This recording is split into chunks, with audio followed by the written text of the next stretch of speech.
Hello team, welcome to another ATP Geopolitics video with myself, Jonathan MS Pearce. This is a Ukraine war frontline update for the, let's have a look, 29th of June 2025. I'm just trying to see when I last did an update, it was the 24th. So this is a 5-day update. Indeed, it's actually pretty much a 4-day update because I did the mapping last night, but didn't get a chance to record this video. So this mapping would have changed if you are looking at Andrew Perpetua's and Syriac Maps' latest updates, if they have updated since then. Remember, my map is a synthesis of two mappers, the pro-Ukrainian, although objective mapper, Andrew Perpetua, and a pro-Russian and not objective, very pro-Russian and Russian-biased mapper, Syriac Maps. It just gives us an indication of what the Russians are claiming with regard to what's actually happening on the front line, and it can be prescient in terms of where the Russians will attack and will take, even if at the time of Syriac Maps changing their mapping, it might not actually be true. It's often ahead of what does eventually happen. Right, okay, we're going to go to the Sumy area where it seems that the Ukrainians have stopped the Russians in their advances and are having some success there. In fact, the Daily Telegraph came out with an article today saying Russia's summer offensive has failed. Now, Visioner talks about the article saying it notes that along the front line stretching from the Sumy and Kharkiv regions at the top to Donetsk and Dnipropetrovsk, Russia's offensive developed faster in May than it had in April. However, by June, due to Ukraine's successful defensive operations, the pace of Russian assaults had significantly slowed following months of maximum territorial gains. The momentum has visibly dissipated, accompanied by substantial losses in both manpower and armoured vehicles. So that's I guess, a positive outlook on how things are going. As you can see from this map, there is still quite a bit of movement, particularly down in this area by Pokrovsk. I think that's where the Russians are really, putting the effort into pressurizing Ukraine. There is talk about a build-up of troops and material in Zaporizhzhia ready for an offensive. There's talk about moving troops and material to Sumy to help, to stop Ukraine's momentum up there. And then there are also various claims that actually in Kharkiv, the Russians are pushing maybe around this area to Toretsk and Terny. And then you've got Kostyantynivka as well around here, Pressure Mountain. But just interesting to note that 4 days of activity has not resulted in any further movement around here, around Pokrovsk. So that is significant, I think. Okay, so we're going to go to Sumy, as mentioned, and quite a bit to talk about with regard to here. First of all, we're going to go to Tyotkino over here, where the Russians have been put under an awful lot of pressure in Tyotkino. Some saying that, fighting right in the middle of Tyotkino, and the Russians have had their supplies cut off and they're effectively surrounded. Ukrainian counteroffensive, new positions in Kursk region. This is from German lines from actually quite some time ago now. So this is just after I'd released my last video. Ukrainian defense forces have advanced in the area of the village of Tyotkino, Kursk region. According to reports from Russian propagandists and military bloggers, Ukrainian units have secured positions west of, I'm just going to bring up that map for you there. And you can see that's very different to how Syriac Map certainly interprets the situation. Ukrainian units have secured positions west of the local water treatment facilities and now control a key road, effectively blocking Russian troops inside the settlement. So the water treatment facilities, if we zoom in a little bit here, those are the water treatment facilities there, and they have secured land here west of those water treatment facilities. The map here you can see is very much more charitable to the Ukrainians than, say, Syriac Maps has. So if you see the water treatment plant there is fully under, it's not under Russian control, put it that way, and the Ukrainians fully in control of some of this area there, which is here. Now, both mappers actually have the Russians slightly further forward here in this area, but the other map we're just looking at has the Russians push back further here, and this main supply route coming into Tyotkino is effectively it's certainly under fire control. You could say it's unusable, but anyway, it's run the gauntlet, isn't it? Now, what else do we have? forces from Russia's 56th Air Assault Regiment and 177th Naval Infantry Regiment. So these are crack troops, supposedly. Your paratroopers and your Marines are now surrounded. Ukrainian control of the only access road prevents any evacuation of the wounded or delivery of reinforcements, creating a significant tactical advantage. So that road there is unusable. This operation highlights the growing capabilities of the Ukrainian military, not only in defense, but also in conducting local offensive actions, even on enemy territory. We await official confirmation from the General Staff. Okay, so Tyotkino is looking challenging for the Russians, but no change to both of these mappers there over the last 4 or 5 days. I would suggest that Surat Maps' claims that the Russians still have this area of land basically under their control, all of this area of land, that is just not true. So that's something to doubt. Andrew Perpetua has the Russians maybe controlling some of this area in southern Tyotkino, but other mappers are less convinced they're having the Russians further back. Actually, you've got the white area there. No, that map has the Russians. So actually, no, Andrew Perpetua is even more charitable than that map we just looked at, having the Russians push back in this central area. There has been fighting in the middle of Tyotkino, so it's unlikely that is anything other than grey zone, really. Okay, then we're going to move further to the east, and we're going to be looking at several places. So we're going to be looking at Kostyantynivka and Kindrativka. We've got Andriivka and Aleksandrivka, so a lot of fighting going on in this area. We also have a lot of talk about Yablonivka and Yanikivka over the last few weeks. We're going to be talking about Lochnia and just north of these forested areas, where I've said that it's really important the Ukrainians push the Russians back here, because if the Russians can get a foothold in these forested areas, then it allows them to push into the larger contiguous forest, if you like, here, and then they can secure their material and personnel and equipment such that it's camouflaged and hidden, and it's much more difficult to hit it. At the moment, the Ukrainians enjoy that advantage there, and the Russians have to push across this large open area, or they come down through this forested area. And so the Ukrainians would know that, and they really want to make sure the Russians are pushed back there. That's what they're doing. So those are the places we're going to be looking at mainly. Let's go to the next. So this is a general statement. I showed this video this morning. It's basically a couple of Russians beating up another Russian. The Sumy front looks a lot more stable. My sources there say Russian comms are full of complaints. Their guys across the border are totally exhausted. This video is from Krasnooktyabrsskoye, where Russians are seen caring about their own. And this is not a one-off, I can tell you that. So the idea is, from intercepted comms and all sorts, that the Russians are really struggling around here, that morale is low, that although there are claims that they've got 50,000 troops amassed here, the Ukrainians are pushing them back. They have the wind behind their sails, and the Russians are not particularly happy about what's going on. Here, Visioner talks, and this is from just a couple of days ago, day before I did my update actually. As a result of the counteroffensive, the armed forces of Ukraine have driven the enemy out of the outskirts of Hryhorivka and liberated the hamlet of Aleksandrivka. Aleksandrivka, I would have thought that is. So we'll look at where those are on the map. Actually, that one is slightly out of order. So we're going slightly further east first of all. So Aleksandria is not Aleksandrivka, it's Alexandria here, and Hryhorivka just down there. So the Ukrainians have pushed the Russians further up in that direction, taking control over essentially Alexandria there, the settlement, or actually the whole settlement there, so, or most of it. So that has happened, but we'll just come back to where we were talking about previously. And we have armed forces of Ukraine regain positions south of Aleksandrivka in the Sumy region. Sumy region says Andriivka, Aleksandrivka just south of there. So we're talking about this kind of area there. So if we go back to the map, you can see that Andriivka just there.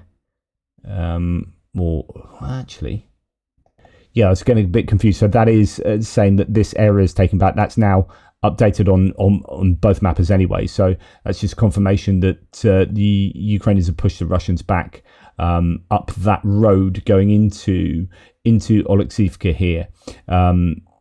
So that is good news for the Ukrainians. What else do we have? The Ukrainians advance around Kostyantynivka and Kondrativka. So we've got an advance over the road with grey zone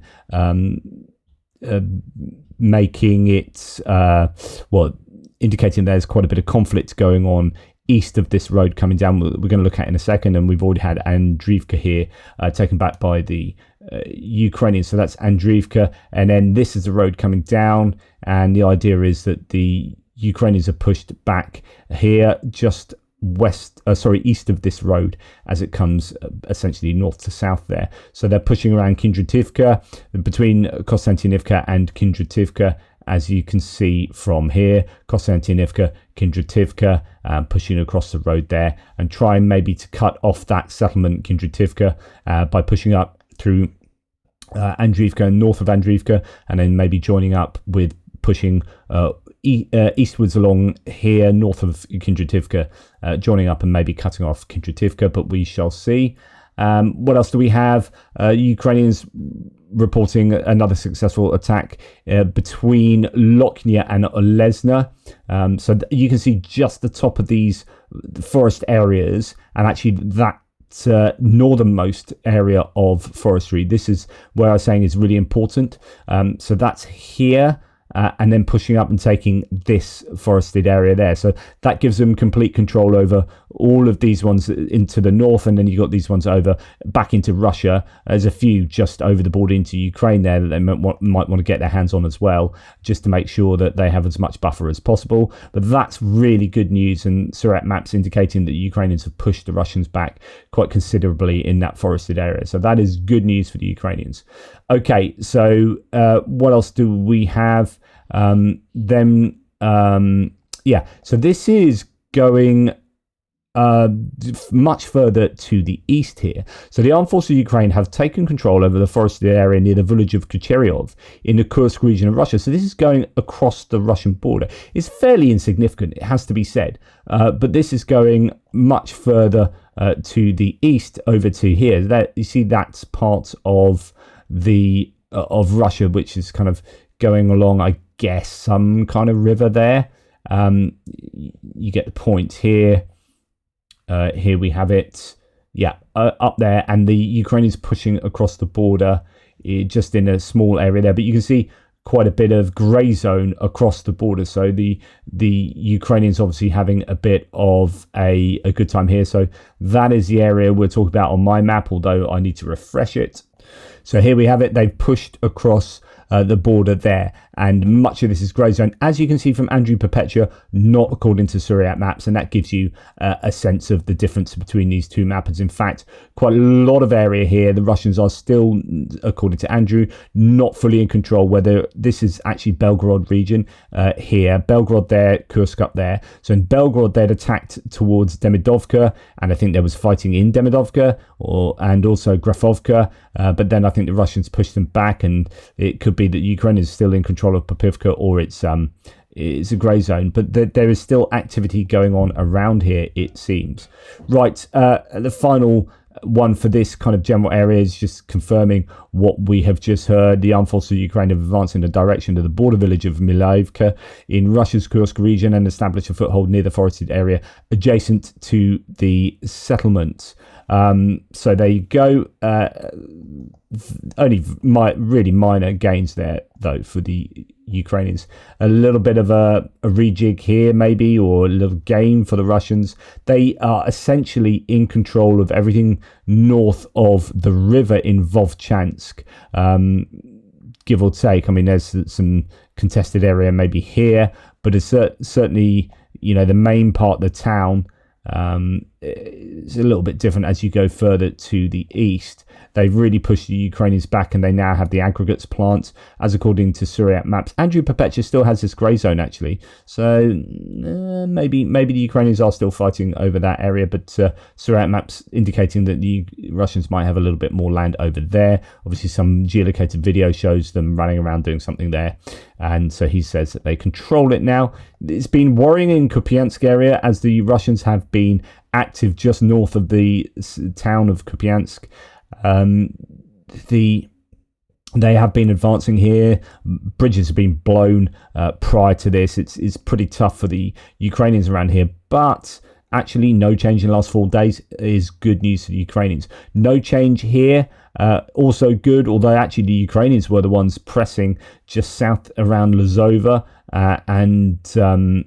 trying to give the Russians something to think about, as the Russians have previously got to the Oskil River here in this section, in what I call the Pischani section. But the Ukrainians have had the wind behind their sails there. Further to the south, the Russians have been gaining generally over the last few weeks, well, really last couple of months, around the Terny and Torska area. Torska is still under Ukrainian control, but Terny, it appears, although a bit of a difference of opinion between Andrew Perpetua and Surat maps here, but Terny appears to be largely under control of the Russians, maybe a bit of grey zone, and they are continuing to expand. Andrew Perpetua agreeing with Suryat maps that the Russians have made some gains on the northern part of this sector by Makivka. However, Ukrainians may be pushing back further to the west around Karpivka and Rykadub. So actually we have there are a couple of sources here. In fact, one of them I seem to have lost. I'm going to re-find it. Okay, here we go. Yeah, found it. So the AFU have broken into Rykadub in the Liman direction. So this is really good news that the Ukrainians are pushing back. This has been a worry that the Russians have been able to take quite a lot of land here fairly quickly, comparatively speaking. But the Ukrainians are pushing back. I do believe that they have reinforced. I'm going to make this up as to who's operating around here, so I'm going to keep quiet. But anyway, they've got some of their better units now operating around here. I think decent drone units as well, possibly. And the Russians have been pushed back in Rykadub, as we can see from this map. And then actually they've taken it a little bit further. As according to Grayskull, they continue to advance in Rykadub in the Liman direction. So that is a case of getting right into the center of the settlement. Map at the moment, the browser is not behaving, so I do apologize about that. They're moving right into the center of the settlement and pushing the Russians back. So that's good news for the Ukrainians there. Right, okay, we're going to come down south from there. No change to the Hryhorivka area, which is good news because this is a worry. Massive difference of opinion between the two mappers right along this Seversk front. Seversk is under a lot of pressure it's been long hammered by all sorts of munitions. I remember trying to get there and we got turned away at a blockade because we didn't have the right paperwork. But even then, back in February of 2024, like a year and a bit ago, it was receiving all sorts of unwanted attention from the Russians. So basically for a couple of years now, Seversk has been routinely bombarded and hit. It's close to the front line. The Russians would really like it, and they're actually getting even closer, which means artillery can take its toll. And when we come down further to the south, Chasiv Yar seems to have seen a little bit of movement, which is a shame. The Ukrainians done an insanely good job of holding on here. The Russians are advancing slightly to the south of Chasiv Yar and into the Mykolaiivka area there. If we come and look at one of my sources, Mr. Thingai says, after 448 days of fighting inside of Chasiv Yar, the Russians now control slightly more than 50% of the city for a mind-boggling average of 0.00629 square miles per day. And for reference, a snail could have traversed the entire perimeter of the city in around 30 days. So someone obviously less than impressed by what the Russians have done here. They were supposed to have taken, and indeed the Ukrainian commanders in the area, Greg Terry, I remember telling me that he's speaking often to the Chasiv Yar commander there, said that, we expect to lose it by the end of last summer. Well, now we're going to be getting to the end of this summer, and Chasiv Yar will still not have been taken, although, most of it does look taken. It depends what you define as Chasiv Yar, and if you include all of this area here, then they're still working on that, and areas to the northwest of Chasiv Yar itself, the main part of it, still contested there. But Andrew Perpetua again has a difference of opinion with Suryat maps here as to most of the rest of the front line. If you look at the difference in shading here, so the blue line is where Andrew Perpetua thinks the Russians are robustly defending. They defend up to there. They can supply that with more ease than anywhere further the other side of that line. But if you look at the orange line, that's where where Suryat maps thinks the Russians are defending. And there, in some places, it's many kilometers of difference. What explains that? And obviously, Suryat maps tends to take on board exactly what the Russian MOD say, but also if there's any geolocated activity of the Russians in any of these areas, he will say they control it, rather than it being a motorbike charging through some fields and then blowing up on a mine. You're thinking, right, no one really controls that. That's a bunch of fields that are mined, and you've got a Russian motorcyclist there. Well, whoop-de-doo, and now he's blown up. Suryat maps will say that is now controlled by the Russians. That largely underwrites these big differences. What it can indicate, though, is that where the Russians will take control of, because it can be quite prescient, because where they attack, they generally attack and attack and attack and attack and attack and attack and attack again, and eventually they take it because of numerical advantage and general attritional warfare. Okay, so Ukrainians have fought back a little bit around Bilohora, up north of the Toretsk area. Huge difference of opinion here, with Suryat maps saying that the Russians controlled Delivka, Andrew Perpetua saying they're still back here around Dachne, and the areas north of the city that are still contested in Toretsk area. Just seeing we have, so Playfra, but bear in mind it's a couple of days old. Toretsk, Ukrainian resistance is still present in the outskirts of the city. The Russians, and you can see for him, it's a very quite intricate understanding what's going on in some areas. That the Russians have got really far and but they have very thin control lines there in one place particularly, but you would hope that Ukrainians would be able to cut them off maybe. But actually the Ukrainians are really struggling to supply their troops here. The Russians have, I think, the air advantage in terms of drones, and it's very difficult for the Ukrainians to supply their troops with reinforcements, let alone actual food and water. The Russian forces that attacked Shcherbinivka, so I'm just going to show you where Shcherbinivka is. That's here. Not at the moment under Russian control, or even particularly in the grey zone, but the Russians are attacking. The Russian forces that attacked there some days ago did not consolidate and were destroyed. Attacks continue in the direction of the Terikon north of the city. So you've got a bunch of different Terikons. These are basically your mounds, your tailings heaps, spoilings heap. This is a mining area, so you have a number of these. Sorry, my face in the way there. A number of these big heaps that can be used defensively or offensively. You get good lines of sight from there, but actually then you are quite open and easy to hit because you stick out like a sore thumb standing on top of a big mound of gravel or whatever. When it says the Terikon north of the city, I'm never quite sure which one they mean, because there are quite a few of these north of the city. But as you can see, according to Andrew Perpetua, these are all in the grey zone there.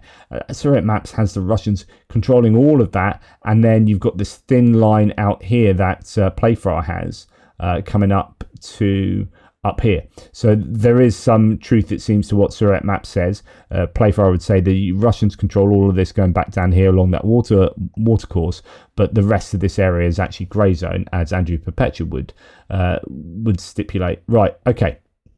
So going back to the source, for now, the most worrying advancements are at Delivka and Romanivka-Katyonivka, because they both threaten important logistical routes. Heavy fighting continues. There's no Ukrainian collapse here. So that's a good way to end it. There is no collapse, but it is very challenging. really annoying flipping between these. Having IT issues today. So essentially, it's up here, Delivka. This is the area where Surat Map says that there are gains for the Russians. There's 2 Delivkas there, but it's probably here that they're really talking about on the way to Bilohora there. So if we go back to Play for Ours map here, that's going to be further up in this area there. Okay, so that is that. What else do we have? Now we're going to go on to Udachne, just to it's nothing particularly wow about this, but we're coming along.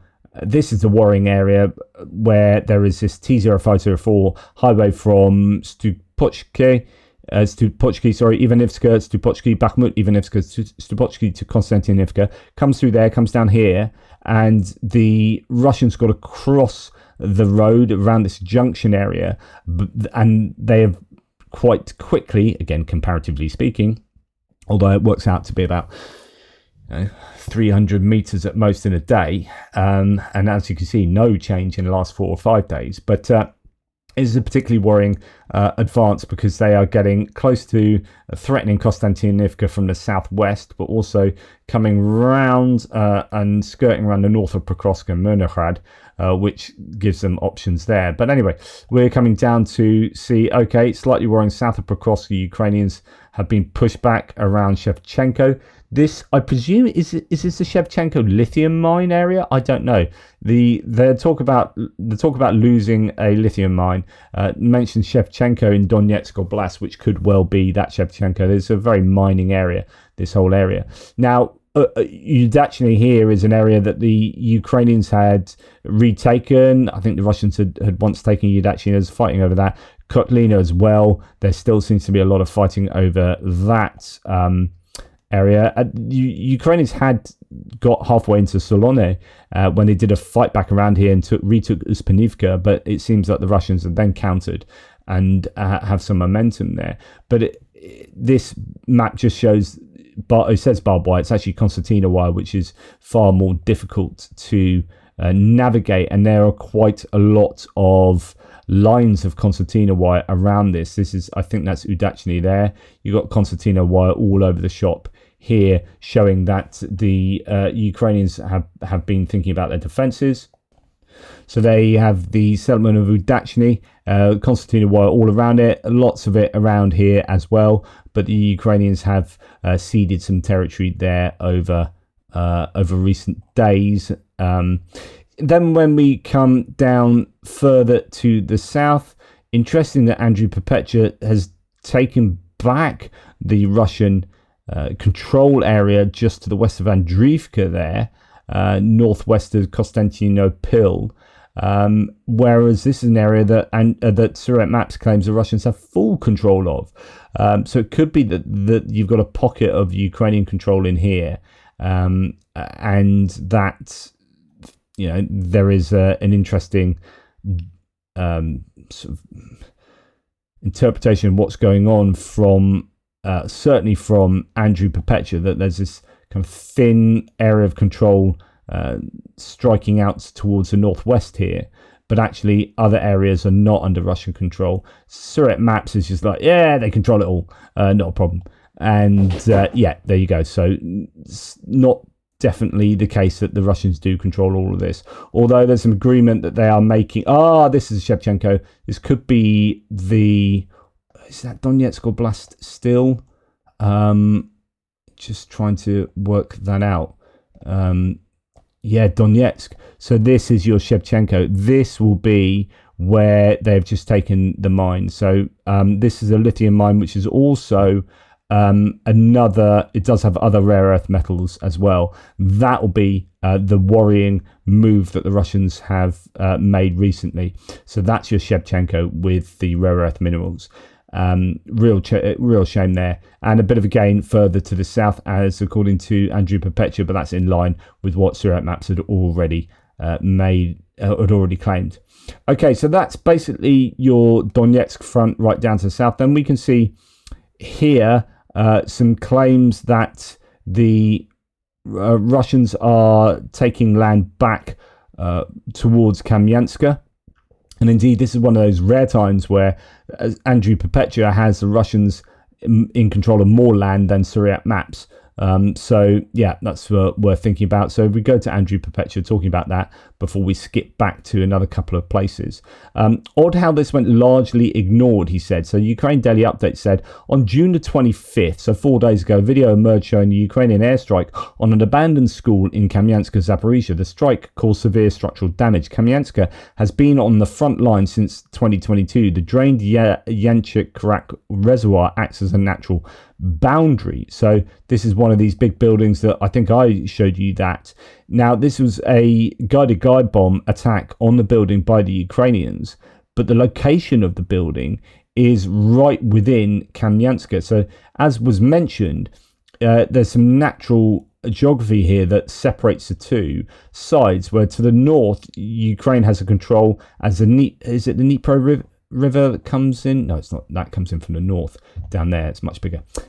This is, I forget what river it is, but it comes in through Kamianske, and then there's a kind of causeway there. The north of the river, the Ukrainians control, the south, the Russians control. But the claim here is that the Russians have maybe got in north up here, and the Ukrainians have hit them with a guided glide bomb. So that's definitely a concern there. That means that the Russians may well be in control of some of Kamianske. So Andrew Perpetua's most recent map update might indicate that, and it'll be different to what he has on my map presently. And that then indicates that the Ukrainians, who were actually taking some land around here just a month or so ago, are now on the back foot in Kamianske, and that'll be a worry, because that natural barrier, if that's breached, then you can no longer rely on that defensively, and you're moving back and back. And there was a worry some time back that the Ukrainians themselves were worried about this, saying that the Russians could well get across here and then march up this road basically and get closer and closer to Zaporizhzhia. Zaporizhzhia is a major city. If they can start shelling Zaporizhzhia, then just like we talk about up in Sumy, that becomes a real problem. So you would hope that the Ukrainians can put a stop to any further advance. But then there are these talks that the Russians are gearing up for an offensive in the Zaporizhzhia direction. So all a concern for the Ukrainians, no doubt. Rob Lee says, on the section of front held by the now former Vuhledar tactical group, the defence continues to collapse rapidly, and the enemy is making significant gains in its advance. That's the Russians. It's particularly concerning that units in the Vuhledar's tactical group's area have repeatedly submitted false reports claiming they are controlling certain settlements or individual positions, but this does not improve the actual situation. The next map update will be disappointing, and that's coming from Deep State there. So there could be some misleading claims that we hear so often from the Russians about what is going on in this particular area. So there's Velika Novosilka. We're talking just sort of northwest of there. So if we come back, so I said I'd come back. Where are you, Velika Novosilka? So that's up in this area. This is where we were talking about previously. So actually, it's just my whole sense of where things are on the map is challenged now, because it used to be that this whole area, I still think of Vuhledar being in the corner of the eastern front line and the southern front line. And Velika Novosilka now is, beyond Velika Novosilka is now where that corner, I guess, once was, but it's not. It's now becoming just a straight line, almost a straight line from the east right down to Kamianske. And that denotes a huge change as the Ukrainians have effectively lost this whole area of land. And the claim there is that this area is still collapsing rapidly. And again, another huge concern for the Ukrainians. Something that is perhaps more positive for the Ukrainians, they've reportedly advanced in the area of Shibaki in the Zaporizhzhia region, taking control over Shibaki. And this is just a small village not too far from Hryhorivka. That's over here. near kind of Kamianske where we just were. So the Ukrainians pushing back there, taking control over Shibaki, as according to that mapper, Raging 545. So, okay, that's what we have for the front line. How do we summarize it? Fairly similar to what I'd said last time, which is Sumy's looking better for the Ukrainians. Down here, looking challenging. Toretsk actually they seem to have stopped the Russians to some degree, and around Pokrovsk, but actually, you know, just north of Toretsk, Dilivka and even Chasiv Yar, you know, is chipping away there, getting ever closer to Kostyantynivka. So a bit of a worry. But I guess the question is, what are the Russians going to do now? Are they mounting forces for any kind of attack? You know, is it going to be Sumy? Is it going to be Zaporizhzhia? Is it going to be any other given place on the front line, Pokrovsk, for example? Interesting that Syriac Maps has got a couple of pins over here. So this is Dachi area, the other side of the Dnipro River from Antonivsky, the Antonivsky Bridge, which is destroyed, as we know. But the Ukrainians have got presence in Dachi, and it looks like Syriac Maps is indicating a little bit of a change there. So yeah, it could be something to watch out for. But anyway, that's enough from me. Thanks so much for watching. Take care, and I'll speak to you soon.